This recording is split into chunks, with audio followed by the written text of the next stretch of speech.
हेडलाईन्सचे प्रायोजक आहे NBC bearings, लांब पळण्यासाठी। शिवसेना संपवण्याची भाषा करणाऱ्यांना अनेकदा कशी माती खावी लागली हे कोकणच्या जनतेला माहिती आहे। शिवसेनेनं राणे कुटुंबाला 3दा धूळ चारली आहे। सामनातून नारायण राणेंवर हल्लाबोल। छगन भुजबळांनी आज समता परिषदेची बैठक बोलावली। वांद्रे इथल्या एमईटी संस्थेमध्ये बैठकीचं आयोजन। ओबीसी मराठा आरक्षणाच्या मुद्द्यावर बैठकीमध्ये चर्चा होणार। यवतमाळच्या माजी खासदार भावना गवळींना मंत्रिमंडळामध्ये स्थान मिळण्याची शक्यता। शिंदे गट गवळींना विधान परिषदेवर घेऊन मंत्रिपद देणार, सूत्रांची माहिती। सरकारचं शिष्टमंडळ आज जालन्यामध्ये ओबीसी उपोषणकर्त्यांची भेट घेणार। ओबीसी नेते लक्ष्मण हाकेंसह नवनाथ वाघमारेंचं 5 दिवसांपासून उपोषण सुरूच। ओबीसी आरक्षणाला धक्का लागणार नाही, लेखी आश्वासन देण्याची मागणी।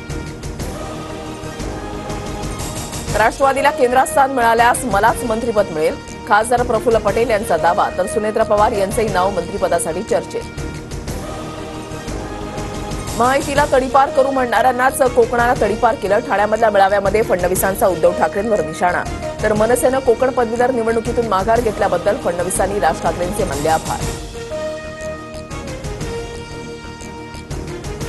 ईव्हीएमला मोबाईल कनेक्ट नसतो, अनलॉक करण्यासाठी कोणताही ओटीपी लागत नाही। मोबाईलवरून ईव्हीएम हॅकिंगचे आरोप निवडणूक आयोगानं फेटाळले।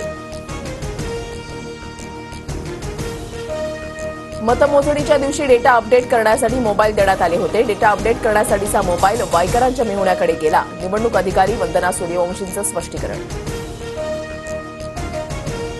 कोर्टाच्या आदेशाशिवाय कोणालाही सीसीटीव्ही फुटेज देता येणार नाही, तर पोलीस तपासासाठीही कोर्टाच्या परवानगीशिवाय सीसीटीव्ही देऊ शकत नाही। निवडणूक निर्णय अधिकारी वंदना सूर्यवंशी यांची माहिती।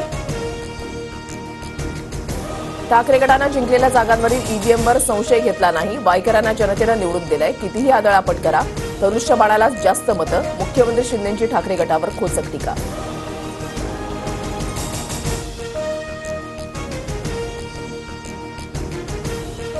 पराभव जिवारी लागल्यानं त्यांचा रेडीचा डाव सुरू। रवींद्र वायकरांचा ठाकरे गटावर पलटवार, तर वायकर पोस्टल मतांवर विजयी। निरुपमांनीही आरोप फेटाळला। कल्याणच्या दुर्गाडी किल्ला परिसरामध्ये पोलिसांचा मोठा बंदोबस्त। शिंदे गट ठाकरे गट घंटानाद आंदोलन करणार असल्यानं बंदोबस्त।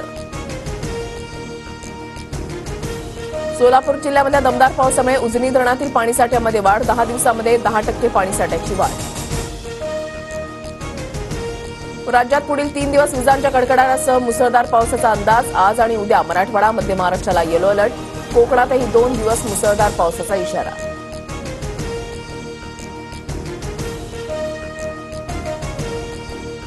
हेडलाईन्सचे प्रायोजक आहे एनबीसी बेरिंग्स, लांब पळण्यासाठी।